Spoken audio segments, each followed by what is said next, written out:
creativity is like a form of expression where you don't have to worry about anybody else. You have your own creativity, and nobody can take that away from you.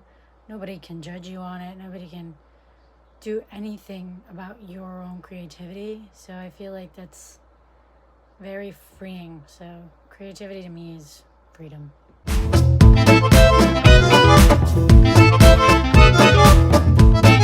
Yes, I would say that creativity is universal since the beginning of recorded history. I mean, history itself is creative, and people have been using creativity and resourcefulness and stuff like that for all of time, and to adapt and survive and to express themselves and to record history.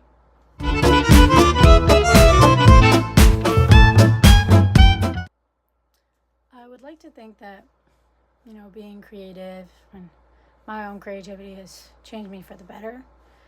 I think that it's gotten me to where I am right now. It's been put me on this path of editing and film and videography and stuff like that. So I would say that my creativity makes me who I am, and I wouldn't be where I am without it.